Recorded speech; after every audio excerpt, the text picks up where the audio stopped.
Hello प्यारे प्यारे लोगों, कैसे हैं आप। वैसे पहली बार मैं आपसे कुछ मिस्टिकल एक्सपीरियंसेस शेयर करने जा रहा हूँ। शेयर करने से क्या होता है ना कि हम एक दूसरे से रिलेट कर पाते हैं और साथ में ब्रह्मांड की वास्तविकता को समझ के आगे बढ़ पाते हैं। आपकी जो ट्रांसफॉर्मेटिव जर्नी है और उनसे सीखे गए लेसन्स, वो अभी के टाइम में सबसे बड़ी गिफ्ट है जो अभी आप इस दुनिया को दे सकते हैं। आजकल सब ऐसा ही कर रहे हैं, नियति उनसे करवा रही है, क्योंकि आप जानते ही हैं अभी हम सबको नियति किस ओर लेके जा रही है।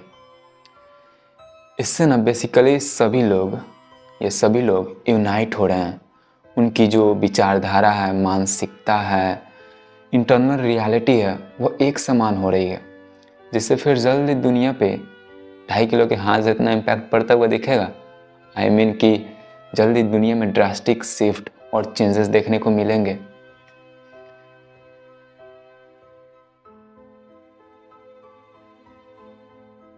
मैं रांची झारखंड में जन्मा था। वहाँ पे जब मैं 6 महीने का था तब 3 साधु संत मेरे घर आए थे। वो इलाका थोड़ा पठारी इलाका था, तो ऐसे इलाकों में साधु संत विचरण करते हुए दिख ही जाते हैं। और वैसे भी पहले के टाइम में वो लोग भिक्षा के लिए एक घर से दूसरे घर जाते हुए ज़्यादा मात्रा में दिखते थे। अभी कलयुग के प्रभाव से उतने नहीं दिखते हैं, लेकिन पहले ज़्यादा दिखते थे, है ना। तो ऐसे ही वे लोग भी विचरण करते करते उस वक्त मेरे घर भी आ पहुँचे और मेरे बारे में 2 प्रेडिक्शन किए। पहला कि मेरे 3 भाई होंगे मुझे मिला के और 1 बहन। और अभी आपको पता है मैं कितने भाई बहन हूँ? बिल्कुल 3 भाई और 1 बहन ही। दूसरे प्रेडिक्शन में वो मेरे पापा जी को बताएं कि मैं आगे चल के क्या करूँगा, और उसी के अनुसार मेरा नाम भी रोशन रख दिए।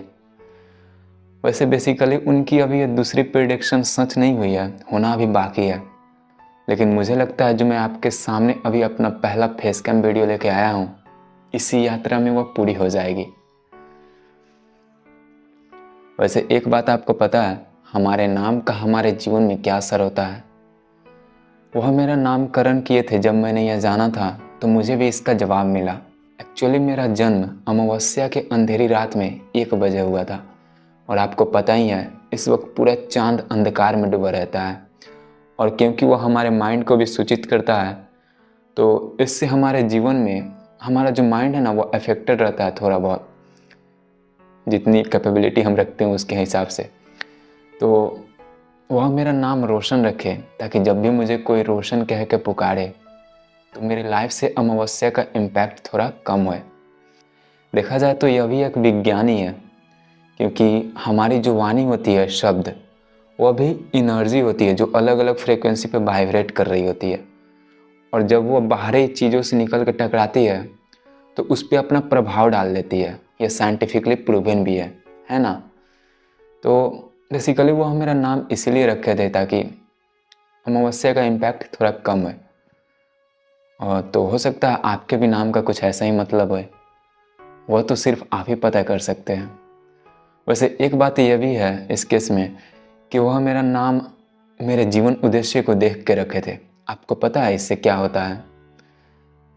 यह सब ना वास्तु विद्या है। जब हम अपना नाम, रूप, कार्यों को जीवन उद्देश्य और ऑथेंटिक सेल्फ के अनुकूल रखते हैं, तो उसमें divine love, support, guidance, prosperity और अबंडेंस वगैरह आसानी से मिलने लगती है। हम सटल एनर्जी के फ्लो होने के लिए परफेक्ट चैनल बना पाते हैं, जिससे मैनिफेस्टेशंस वगैरह आसानी से हो पाती है। यह सब ना वास्तु विद्या है। मैं कभी इस पे विस्तारपूर्ण एक वीडियो बनाऊंगा स्पेशली आपके लिए। जब मैं 5-6 साल का था, अपने गांव बिहार में रह रहा था, तब एक और साधु बाबा मेरे घर आए थे। वह सीन मुझे पूरा याद है। वह आए, हॉल में कुर्सी पर बैठे और मम्मी और दादी उनके सामने ही भूमि पर बैठ के पंचायत करने लगी। आई मीन कुछ कुछ पूछने लगी। मैं उस वक्त उनके साइड में ही गेट पे खड़ा था, तो वह मुझे देख के बोले, गेट पर से हटो। तो मैं हट गया। मे भी हो सकता है वो एनर्जी के फ्लो में कुछ ब्लॉकेज फील किए हूँ, क्योंकि वास्तु विद्या के अनुकूल भी देखे तो मेन गेट पे खड़ा रहना ठीक नहीं होता। तो मे भी इसलिए वो हटने के लिए बोले हूँ। कुछ टाइम बीत गया। मैं उनके सामने से ही कुछ सामान लेकर जा रहा था तो वह मुझे रोके और बुलाए और मेरे बारे में एक भविष्यवाणी की है। मैं आपको वह डायरेक्टली नहीं बताना चाहता, इनडायरेक्टली बताता हूँ, क्योंकि उसके गलत मतलब भी निकल सकते हैं, जैसे गलत जजमेंट वगैरह हो सकते हैं। तो एक्चुअली वह मेरा सबसे बड़ा खासियत बताए थे, मेरे विज्ञान में कोश के बारे में बताए थे। बाद में फिर मैं साधना मार्ग पे चला, जहाँ सेल्फ एक्सप्लोरेशन के रास्ते पे चला, जहाँ पे हम अपने खामियाँ और पावर दोनों से अवगत होते हैं। तो मुझे पता चला कि उनकी भी यह भविष्यवाणी सच हो गई। 2022 में मेरे पापा जी को भी एक संत मिले थे। यह स्पेशली उनके हस्तरेखा को देख के बताने वाले थे, प्रेडिक्शन वगैरह। बाकी के जो 2 साधु संत मिले थे वो ना ही मेरा कुंडली देखे थे, ना ही मेरा हस्तरेखा देखे थे, वो ऐसे ही बताए थे। मैं भी शायद ऑरा को रेट करके बताया हूँ। हमारी नाड़ी भी कुछ तरीके से अलाइंड होती हैं जो हमारे बारे में बहुत कुछ बताती हैं। तो हो सकता है वो सटल एनर्जीज़ को देख के ही बताए हों या सेंस करके बताए हों। तो 2022 में जो मेरे पापा जी को साधु मिले हैं वो उनके हाथ के रेखा को देखे और उनके बारे में 2 भविष्यवाणी किए थे। पहला कि वो उसी साल एक कार लेंगे और दूसरा कि उनके हाथ से एक नए घर बनने का योग भी है।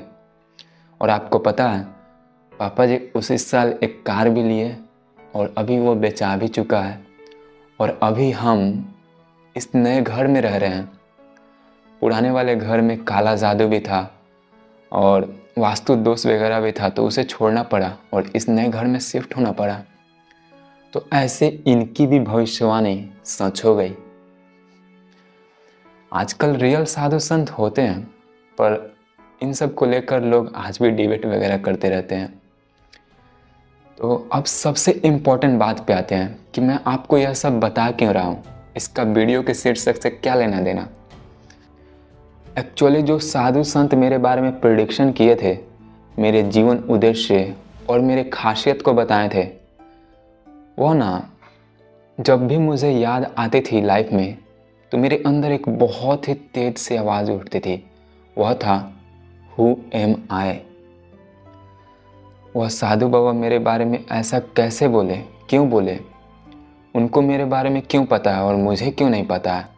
आखिर इस ब्रह्मांड की रियलिटी क्या है, मैं कौन हूँ, ऐसे कई सारे सवाल मेरे अंदर तत्परता के साथ उठने लगते थे। इससे मेरे अंदर खुद को जानने की इच्छा बढ़ती गई और सोचता था कि अगर मैं आत्मा हूँ तो नहीं जानूँगा तो यह लाइफ तो बर्बाद चली जाएगी, इसका मैं पूरी तरह से आनंद ही नहीं ले पाऊँगा। असली आनंद तो उसी में आएगा ना जब हम इस लाइफ को जी रहे हैं और इसमें अपने आप को जान ले कि हम आत्मा हैं और आत्मशक्ति को भी पहचान ले, है ना। तो इस आनंद को भी पाने की मेरे अंदर तीव्र इच्छा हो गई।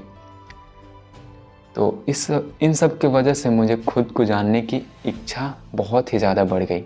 और जब ऐसी तत्परता हमारे अंदर आ जाती है ना, तब हमारे अंदर जो कुंडलिनी है वो डगमगाने लगती है। वह अपने ऊपर उठने योग्य बाहरी सिचुएशन क्रिएट करने लगती है। हमारे इच्छा के अनुकूल ही प्रकृति हमें उस तक लेके जाने की कोशिश करने लगती है। तो ठीक ऐसा ही मेरे साथ भी हुआ।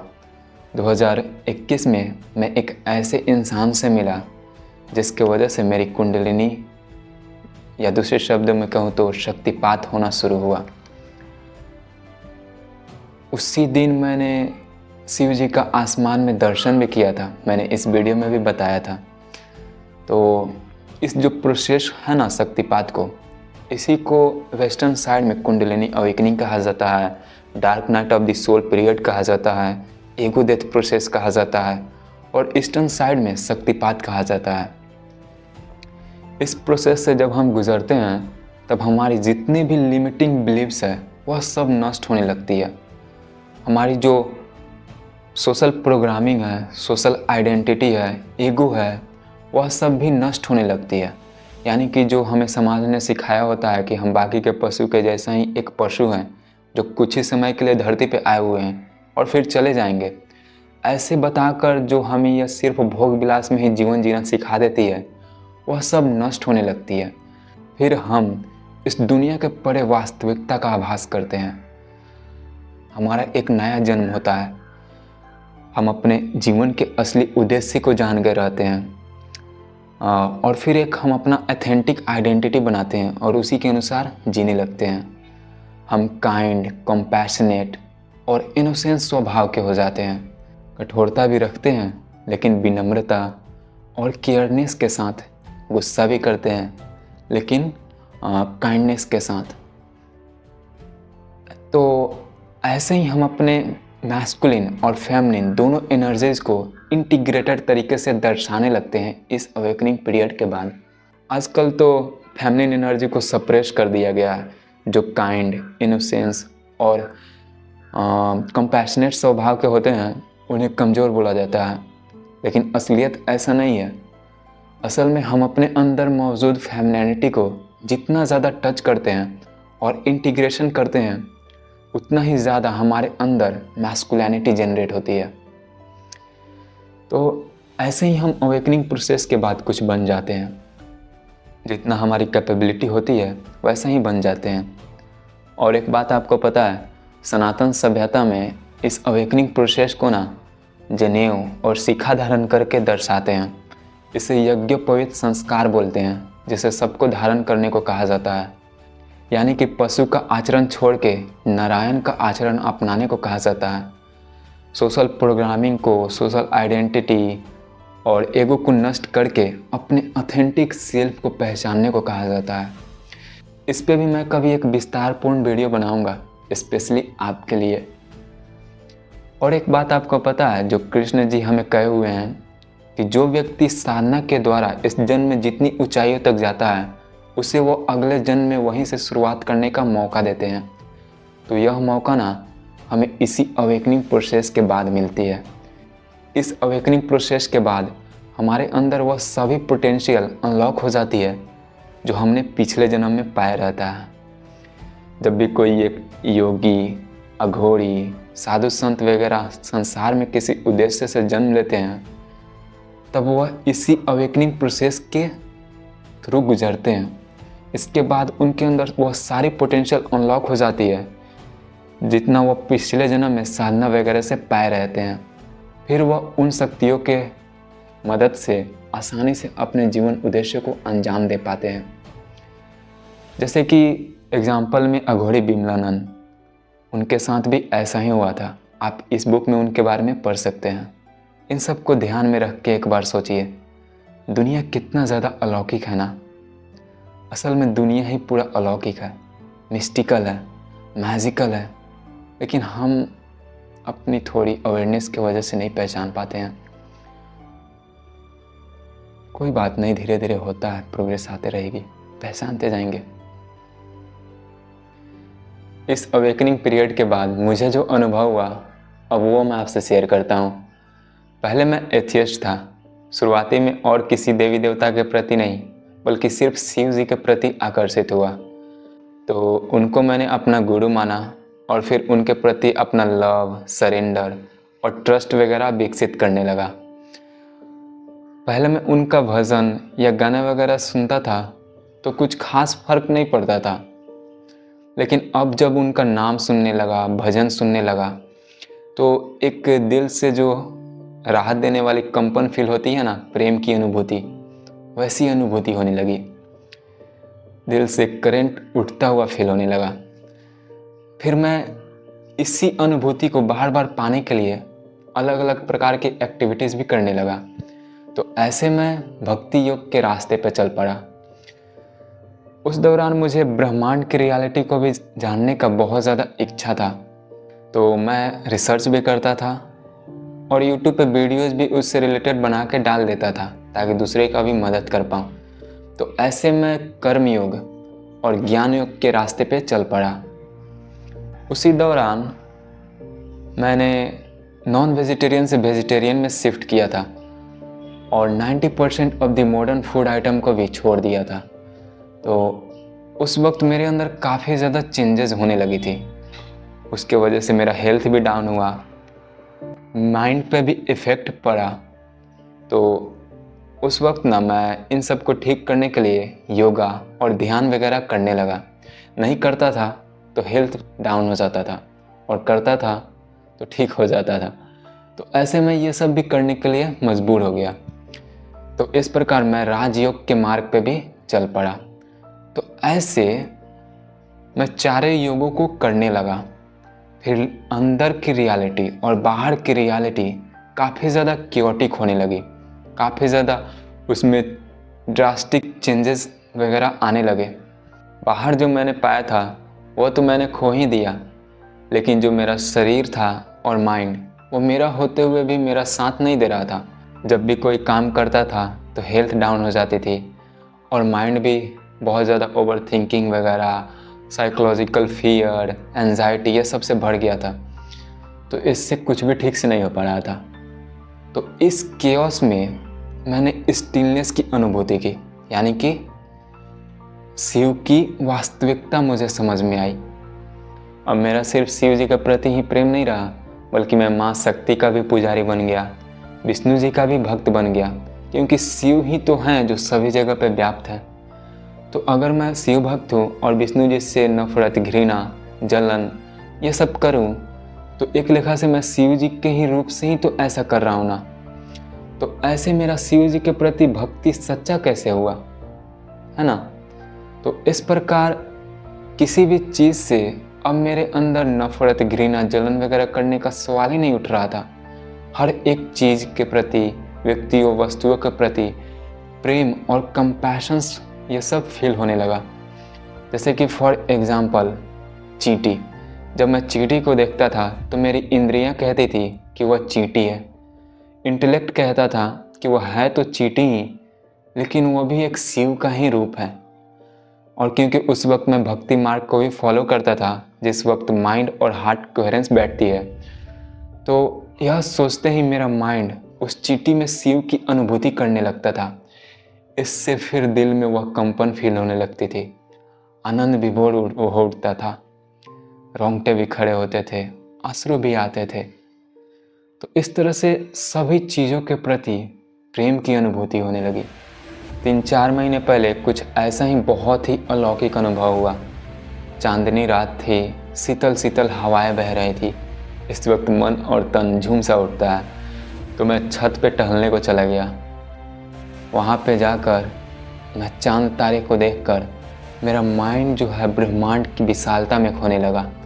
उसे देखकर सोचने लगा कि वहाँ पे कितने सारे तारे मंडल होंगे जहाँ पे परग्रही रह रहे होंगे। क्या वो भी हमारे ही तरह अपने संसार में खोए और डूबे होंगे? तो इस तरह से मेरी माइंड ब्रह्मांड की विभिन्नता और विशालता में खोने लगा। और जैसे इस संसार से जब तृप्ति नहीं मिलती है तो अपने आप को इससे दूर कर लेने का मतलब करता है ना, तो ऐसे ही मैं ब्रह्मांड में मौजूद सभी संसार के बारे में सोचने लगा और उससे ऊपर उठने की कोशिश करने लगा। इमेजिनेशंस में ही जूम आउट करके देखने लगा, और जितने भी ब्रह्मांड में भी संसार है उन सब से ऊपर उठने की कोशिश करने लगा, उन्हें त्यागने लगा और उससे ऊपर उठने की कोशिश करने लगा। फिर मेरे माइंड में एक थॉट पॉपअप हुई, वह थी कि यह सभी माँ शक्ति के ही तो अलग अलग रूप हैं। तो यह सोचते ही मेरे अंदर सभी चीज़ों के प्रति, ब्रह्मांड में जितने भी तारे, चांद, पेड़ पौधों, लिविंग और नॉन लिविंग थिंग्स है, उन सभी के प्रति प्रेम और करुणा फील होने लगा। मेरे आसपास मौजूद पेड़ पौधों के प्रति भी करुणा और प्रेम फील होने लगा। कैसे वह साथ में मिलकर इस एग्जिस्टेंस को बरकरार रखने में मदद कर रहे हैं, बिना किसी स्वार्थ के दूसरे को मदद कर रहे हैं। यह सोच रहा था तो और भी मेरे अंदर उनके प्रति प्रेम और करुणा फील होने लगता था, रोंगटे खड़े होने लगते थे। फिर धीरे धीरे जो शीतल शीतल हवाएं बह रही थी उसमें भी प्रेम की रस की अनुभूति होने लगी।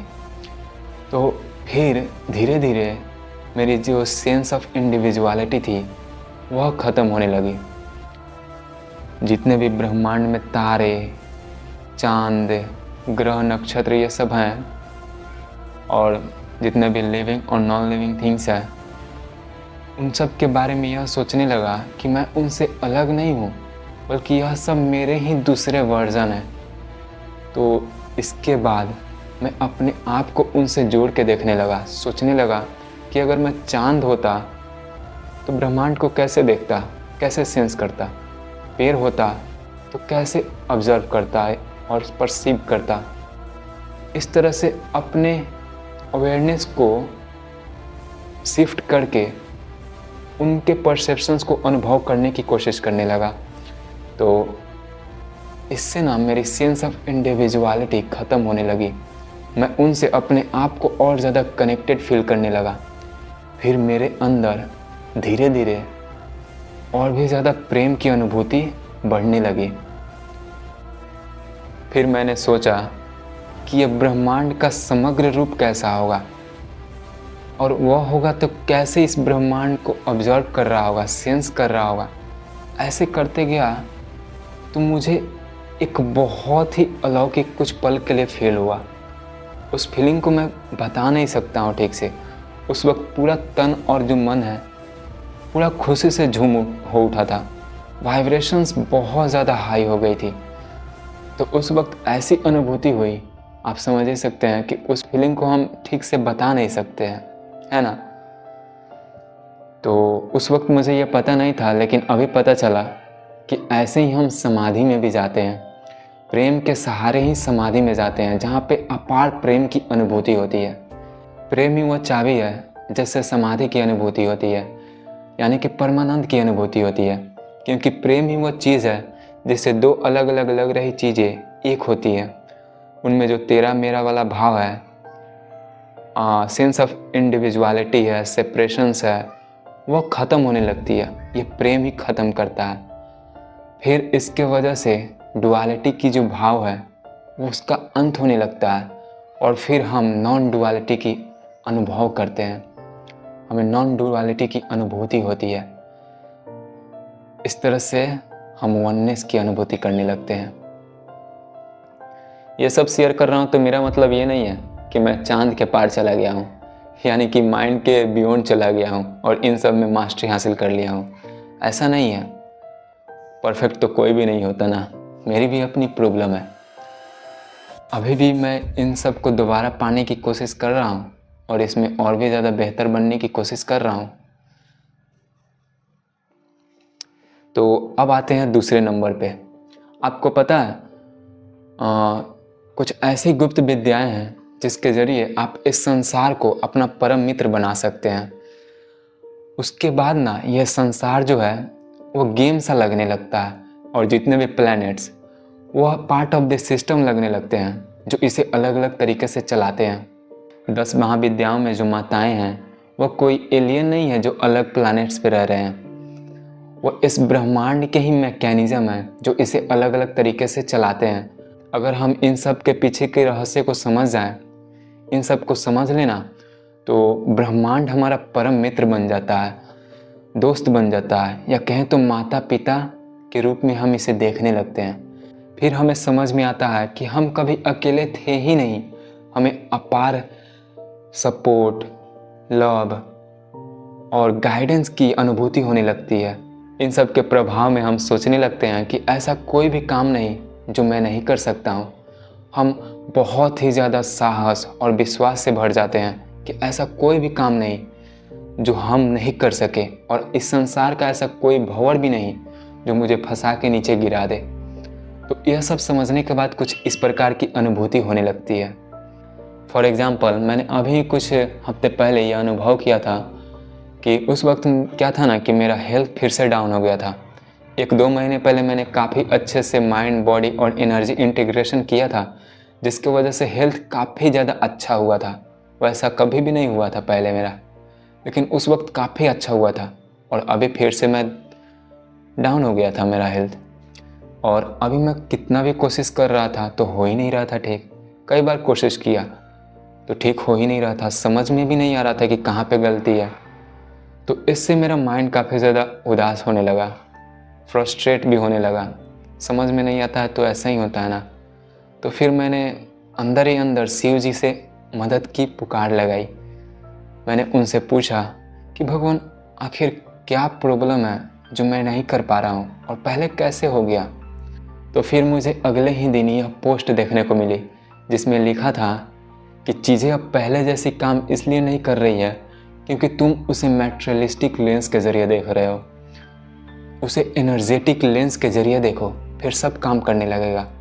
ये जब मैंने पढ़ा तो मुझे ऐसा लगा कि किसी ने मेरे अंदर की आवाज़ सुन लिया हो और उसी के अनुसार रिप्लाई भी दे दिया हो।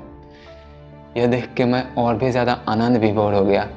मेरे अंदर वह प्रेम की अनुभूति होने लगी, करंट दौड़ने लगी, जिससे रोंगटे भी खड़े हुए, अश्रु भी आने लगे। तो ऐसे भी कुछ अनुभव होते हैं। तो अब बढ़ते हैं नंबर 3 पे। आपको पता है, हम सभी का जीवन अलौकिक है। ऐसा नहीं है कि सिर्फ मेरा है आपका नहीं है, आपका है मेरा नहीं। नहीं, हम सभी का है, लेकिन माया के प्रभाव से ना हम उसे देख समझ नहीं पाते। उन सब को ना हम सिर्फ आत्मज्ञान के रास्ते पे ही चल के समझ सकते हैं। जब हम अपने सारे सोशल प्रोग्रामिंग को नष्ट कर देते हैं तो हमें समझ में आता है कि हमारे लाइफ में जो भी कुछ हुआ था वो हमारे ही अच्छे के लिए हुआ था। फिर हम किसी भी चीज़ को दोष नहीं देते। जो भी कुछ होता है ना, उनमें सिंक्रोनिसिटीज़ देखने लगती है। जैसे कि मैंने अपने लाइफ का कुछ बताया ना शुरुआती में, उन सबको मैं भी पहले नॉर्मली ही लेता था, कोइंसिडेंस लेता था। लेकिन बाद में मुझे समझ में आया कि नहीं, ये सभी जुड़ा हुआ है। तो इस तरह से आप भी लाइफ में सिंक्रोनिटीज़ देखने लगते हैं जब हम आत्मज्ञान के रास्ते पे चलते हैं। तो एक बात यह भी है कि इस रास्ते पे ना जब हम बढ़ते हैं तो इस ब्रह्मांड से इन्फिनिट लव, सपोर्ट और गाइडेंस वगैरह मिलने लगती है, फील होने लगती है। असल में वो हमारे बाकी के जीवन के एस्पेक्ट में भी रहता है, लेकिन हम उस वक्त समझ नहीं पाते। लेकिन आत्मज्ञान के रास्ते पे हम उसे समझने में भी काबिल हो जाते हैं। इस रास्ते पे चल के ना हम अपने फ्यूचर का भी आभास कर पाते हैं। जो भी हमारे लाइफ में होता है वो हमारे एथेंटिक सेल्फ के अनुकूल होता है। तो जब हम अपने एथेंटिक सेल्फ को जान जाते हैं तो हमें पता चलने लगता है कि आगे हम क्या करेंगे। हमारे डेस्टिनी का भी आभास होने लगता है। फिर जीवन एक सफ़र बन जाता है, एक गेम बन जाता है। हम सफ़र का आनंद लेने लगते हैं, पाने के लिए नहीं। नंबर 4, आपको पता है जितने भी तीर्थ स्थल हैं इस दुनिया में वह सब आपके अंदर है। अभी आप प्रकृति को देख के जितना आनंद विभोर होते हैं, एक प्रकृति का सुंदर नज़ारा देख लें, जैसे पहाड़ी इलाका, तो कितना अच्छा लगता है ना।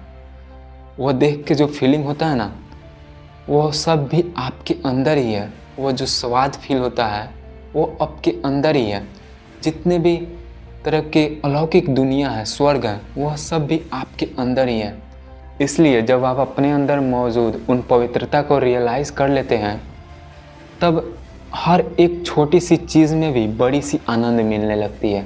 एक छोटी सी मंदिर में भी आप तीर्थ स्थल की अनुभूति कर पाते हैं। और जो अभी आप प्रकृति को देख के आनंद विभोर हो रहे हैं, उस वक्त यह और भी ज़्यादा रसवान लगने लगती है। अभी देखकर जितना अच्छा लगता है ना, बाद में और भी ज़्यादा अच्छा लगने लगता है, उसमें और भी ज़्यादा रस ऐड हो जाता है। तो आध्यात्मिक रास्ता पे बढ़कर ऐसी भी अनुभूति होने लगती है। नंबर 5, इसमें मैं आपको पिछले पॉइंट में जो बताया उसी का एग्जाम्पल बताऊंगा। एक दिन की बात है, मैं खाना लेने के लिए किचन में गया। बहन उस वक्त सब्जी भूज रही थी। तो उस भुजा रही सब्जी से जो आवाज़ आ रही थी, उसे सुनकर मैंने बहन को बोला कि तुम्हें पता है, इस सब्जी की आवाज़ को भी सुन के तुम खुशी से झूम उठ सकती है। फिर हम दोनों हंसने लगे। पर असल में देखा जाए तो परमात्मा सब जगह है ना। जितने भी तरह की इस ब्रह्मांड में साउंड है, अच्छे या बुरे, वह सब ओम का ही साउंड है। जितने भी तरह के अच्छे और बुरे रूप हैं इस संसार में, वह भी ओम का ही आकार है। तो अगर हम ओम से ही प्यार कर ले, उस ओमेश्वर से ही प्रेम कर ले, तो सभी चीज़ों के प्रति क्या प्रेम की अनुभूति नहीं होने लगेगी। तो अब बात करते हैं नंबर 6 के बारे में। 3-4 साल पहले मैंने नॉन वेजिटेरियन से वेजिटेरियन में शिफ्ट किया था और 90% of the modern food item को भी त्याग दिया था। तब उस वक्त मेरे अंदर कुछ चीज़ों को लेकर, कुछ भोजन को लेकर गलत विश्वास बन गई थी। जैसे कि चीनी और मैदा, ये जब भी खाता था तो सोचता था कि इसे लूँगा तो सर दर्द करेगा। 1-2 बार मुझे एक्सपीरियंस हुआ था ऐसा खाते वक्त। तो नेक्स्ट बार से सोचने लगा कि जब भी मैं इसे अब लूँगा तो मुझे सर दर्द होगा या नर्वस सिस्टम ब्लॉक होगी, ऐसे सोचने लगा। तो जब भी मैं अब खाता था तो मुझे वैसा ही होने लगता था, सर भारी हो जाता था, नर्वस सिस्टम डाउन हो जाती थी, ब्लॉक हो जाती थी, जिसकी वजह से एनर्जी की मूवमेंट उतनी अच्छे से फील नहीं हो पाती थी। इससे काफ़ी ज़्यादा दिक्कत होने लगी थी, इसे छोड़ना पड़ा मुझे और कोई रास्ता बचा नहीं। पर लास्ट ईयर ही मैंने लव, ट्रस्ट और सरेंडर के थ्रू इस पे भी विजय पा लिया था। मैंने मैदा खाया तो, लेकिन इस टेक्निक का इस्तेमाल जब किया तो वह मेरे पे बुरा असर किया ही नहीं।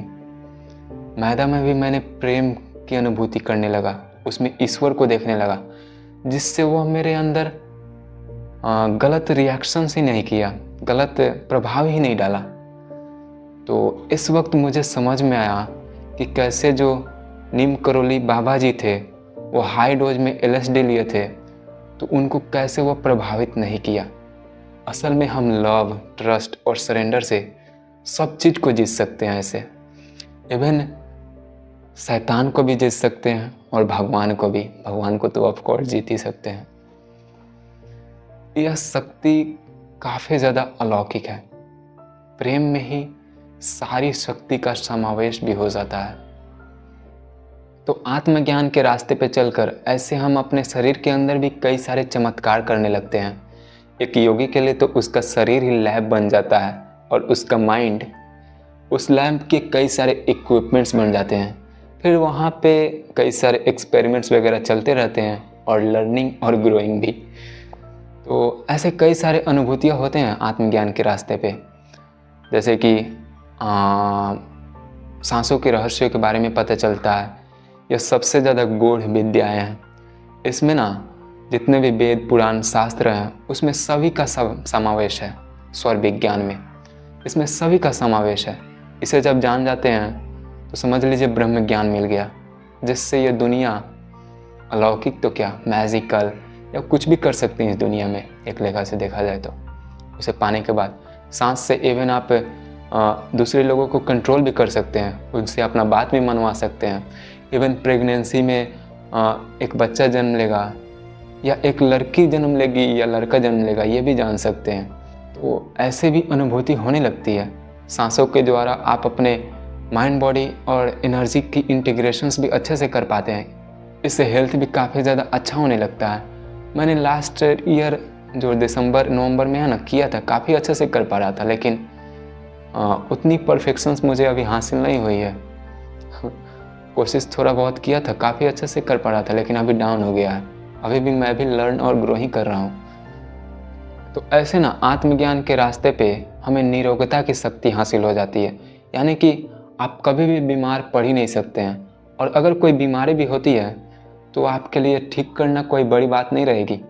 माइंड ही इतना बड़ा इंस्ट्रूमेंट है ना आपके अंदर, जिससे आप कुछ भी ठीक कर सकते हैं, अंदर की रियलिटी भी, बाहर की भी रियलिटी। इवन आप जो जेनेटिक बीमारी है उसे भी ठीक कर सकते हैं, जीन्स को भी बदल सकते हैं माइंड के थ्रू। ये सब भी ज्ञात होने लगता है। जैसा कि आपको पता है, आध्यात्मिक रास्ते पर चलते हैं तो हमारा अंतःकरण जो है वो पवित्र होने लगता है, शुद्ध होने लगता है। तो पता है इसका सबसे ज़्यादा क्या लाभ हमें मिलता है? इससे ना हम एथेरिक रियल्म से कनेक्टेड हो जाते हैं। और जैसा कि आपको पता है, इस वीडियो में भी मैंने बात किया हुआ है कि एथेरिक रियल्म में सभी इन्फॉर्मेशंस मौजूद है। वहीं पे परमात्मा भी स्थित हैं, उसी से सभी चीज़ों की उत्पत्ति हुई है ना। तो उससे जब हम कनेक्टेड हो जाते हैं ना, तो हम इस ब्रह्मांड के गूढ़ रहस्य को भी आसानी से एक्सेस कर पाते हैं। इवन आप किसी चीज़ के बारे में एक छोटी मोटी बात भी सुन के उसके संपूर्ण जानकारी को हासिल कर पाएंगे, काफ़ी कुछ जान पाएंगे। जितनी ज़्यादा अंदर की पवित्रता बन जाती है, अंतःकरण शुद्ध हो जाता है, उतनी ही ज़्यादा मात्रा में हम यह सब आभास कर पाते हैं और अच्छे से कर पाते हैं। फिर आपसे लोग पूछने लगते हैं कि ऐसी इन्फॉर्मेशंस तू कहाँ से लाता है, कैसे मिलता है? ऐसे कई तरह के सवाल पूछने लगेंगे। जो आपको समझेंगे वहीं पूछेंगे, ऐसे तो नहीं पूछ सकते हैं। और भी कई सारे अलौकिक अनुभव होता है इस अध्यात्म के रास्ते पे। मैं तो कहता हूँ कि आप खुद ही इस रास्ते पे चलकर यह सब अनुभव कीजिए। आपको पता है, जब हम मरते हैं तो सिर्फ हमारा अन्नमय कोश मरता है, हमारी जो मनोमय कोश है, प्राणमय कोश है, वह सब जीवित रहता है। उसके साथ हमारी अनुभव भी जीवित रहती है। फिर हम आफ्टर लाइफ में अपने अनुभवों को देख के सोचते हैं कि काश इस जीवन में हम ये किए रहते, वो नहीं किए रहते। ऐसे कई तरह से पछतावा भी फील होता है।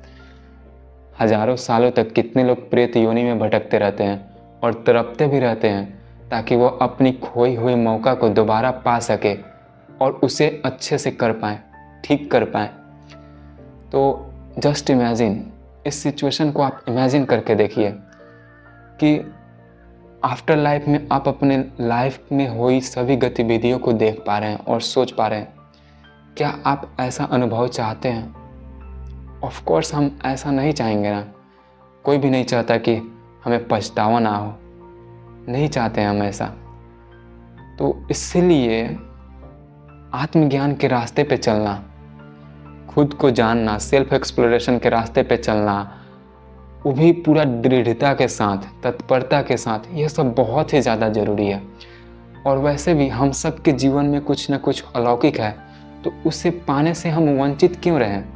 क्यों ना उसे हम पाएं और इस जीवन का आनंद लें। भरपूर आनंद हम तभी ले सकते हैं जब हम अध्यात्म के रास्ते पे चलेंगे, है कि नहीं? इसलिए मैं आपको सजेस्ट करता हूँ और कर भी रहा हूँ कि अध्यात्म के रास्ते पे चलिए, खुद को जानिए, अपने आप को परखिए, सेल्फ इंक्वायरी कीजिए। यह 3 तरीका मैं आपको बताता हूँ जिससे ना आप इस रास्ते पे चलना शुरू कर सकते हैं और इससे आपको काफ़ी मदद भी मिलेगी। आगे और भी काफ़ी सारी इसमें मैं टिप्स और ट्रिक्स आपको बताता रहूँगा। तो पहला है सेल्फ इंक्वायरी करके, यानी कि स्वाध्याय करके। इसमें हम स्पिरिचुअल बुक्स पढ़ते हैं और लिटरेचर्स वगैरह देखते हैं और अपने ट्रू सेल्फ और सोशल आइडेंटिटी के बारे में ऑब्जर्वेशंस करते हैं, परखते हैं और जो सच है उसके अनुकूल अपने आप को ढालते हैं। दूसरा है ध्यान करके, यानी कि जो आप सीखे हैं उसे जीवन में अप्लाई करना है और कई प्रकार की एक्सपेरिमेंटेशन भी करते रहना है। जो आप सीखते हैं जब आप उसे शेयर करते हैं ना, तो वो और भी ज़्यादा बढ़ती है। शेयर करने से हम उसमें और भी ज़्यादा मास्टरी हासिल करते हैं। ये मैं अपने पर्सनल एक्सपीरियंस से भी बोल रहा हूँ, तो आप ऐसा भी करने की कोशिश कर सकते हैं। और सबसे इम्पॉर्टेंट जो चीज़ है ना, वो है भक्ति मार्ग। भक्ति मार्ग सर्वश्रेष्ठ है और बहुत ही ज़्यादा ज़रूरी भी है, क्योंकि यही जो है आपके माइंड को दिल से जोड़ता है, डुअलिटी से नॉन डुअलिटी की तरफ लेके जाता है। प्रेम ही तो सबसे बड़ी चीज़ है ना, तो लॉजिकली भी आप सोच ही सकते हैं। इसलिए भक्ति को भी आप इसमें पहला स्थान दीजिएगा। तीसरा है सत्संग करके, जिसमें हम ऐसे लोगों से जुड़ते हैं जिसमें हम मास्टरी हासिल करना चाहते हैं। इसमें हम डिस्कशंस वगैरह करते हैं और अपने एक्सपीरियंसेस को शेयर करते हैं, जिससे साथ में लर्निंग और ग्रोइंग भी होती है। इसे काफ़ी प्यार भरी एक प्यारी कम्युनिटी भी उत्पन्न होती है ना। तो इन 3 चीज़ों से, इन 3 तरीक़ों से आप संसार के किसी भी फील्ड में मास्टरी हासिल कर सकते हैं, किसी भी विषय में उन्नति हासिल कर सकते हैं और इस तरह से आप अध्यात्म के रास्ते पे भी चल सकते हैं। तो आप इस पे चलें और अनुभव करें। तो इस वीडियो के लिए बस इतना ही, पर रुकिए, कुछ अनाउंसमेंट भी है। क्या है ना कि मैंने डिसीज़न लिया है कि इंस्टाग्राम पे शॉर्ट में इंग्लिश वीडियोज़ अपलोड होगी और यूट्यूब पे हिंदी वोकल्स में ही अपलोड होगी, लेकिन यहाँ पे इंग्लिश सबटाइटल्स होगी। यह डिसीज़न लेने के प्रति एक बहुत बड़ा कारण है और जैसे जैसे ये करता जाऊँगा, वीडियोज़ वगैरह आती जाएंगी तो आपको क्लियर भी होता जाएगा। आई नो मैंने आपको पहले कई बार बोला है कि रेगुलर हो जाऊँगा, 3-4 साल से बोलते ही आ रहा हूँ, पर अभी तक नहीं हुआ था और नहीं हुआ हूँ। शायद ही आप ऐसे कोई कंटेंट क्रिएटर को देखे होंगे जो ऐसी गलती करता होगा, पर मैं कोशिश तो कर ही रहा हूँ ना। हार जाने में असल में हार नहीं होती, कोशिश करना छोड़ देने में हार हो जाती है। पर जब मैं अभी भी कोशिश कर ही रहा हूँ तो कोई कैसे कह सकता है कि मैं हार गया हूँ या पिछले कही गई बातों को अभी भी पूरा नहीं किया है। तो एक दिन यह भी ठीक हो जाएगा, सबका टाइम आता ही है।